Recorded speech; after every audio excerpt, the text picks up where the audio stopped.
पाकिस्तान जिन 60 लाख गधों पर गर्व करता है, उनकी पूरी आबादी ने मुनीर को अपना उस्ताद मान लिया।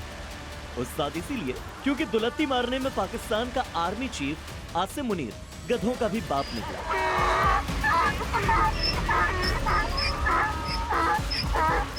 मुनीर की ये दुलत्ती सीधी पड़ी है अमेरिकी राष्ट्रपति डोनाल्ड ट्रंप को, जिसके बाद पूरा संबोधन प्रबोधन ही बदल गया।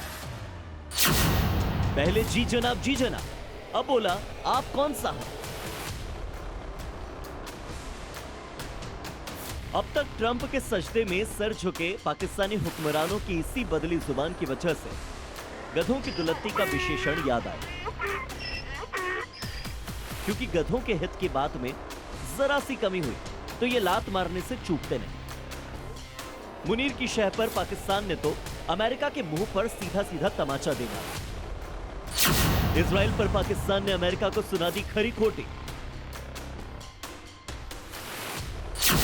शांति दूत आखिर निकले कट्टरपंथी, कहा इजराइल से दोस्ती हराम।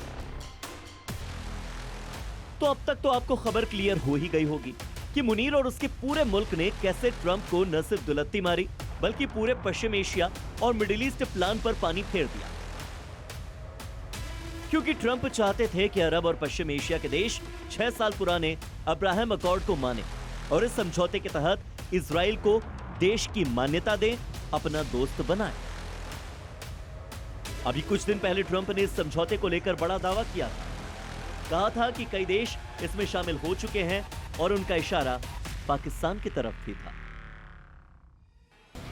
ट्रंप जिस अब्राहम अकॉर्ड के 4 देशों की बात कर रहे हैं, उसमें इजराइल के साथ यूएई, बहरीन और मोरक्को जैसे देश शामिल हैं। लेकिन जब बात आई अरब देश और पाकिस्तान की, तो पाकिस्तान ने सीधे मुंह से कह दिया, जिसे मान्यता नहीं देते उस देश से दोस्ती कैसे करें। ट्रंप ने एक तरह से पाकिस्तान और अरब देशों को धमकाया भी था कि सभी देश अगर शांति के पक्ष में नहीं आए, ईरान से डील नहीं हुई, तो पूरे क्षेत्र में तबाही मच जाएगी, क्योंकि वो ईरान को किसी भी कीमत पर परमाणु शक्ति बनने नहीं देखना चाहते। लेकिन पाकिस्तान की सीधी ना के बाद भी अरब देशों में भी कोई खास सुगबुगाहट नहीं दिख रही। आपको बता दें कि अब्राहम अकॉर्ड है क्या और इसके पीछे ट्रंप की असली मंशा क्या। यह समझौता 2020 में अमेरिकी मध्यस्थता में तैयार हुआ था। मकसद अरब देशों और इजराइल के बीच में दुश्मनी को खत्म करना था। इसके तहत इजराइल के साथ कूटनीतिक और व्यापारिक रिश्ते बढ़ाना मकसद था। इजराइल के साथ अरब देशों की एकजुटता से ईरान को दबाना एक बड़ा उद्देश्य था। अब ईरान के साथ डील के बाद ट्रंप उसी मकसद को हासिल करना चाहते हैं। यानी ट्रंप एक तरफ ईरान से शांति वार्ता कर रहे हैं, दूसरी तरफ उसके कद को छोटा करने के लिए इजराइल की ताकत में इजाफा कर रहे हैं।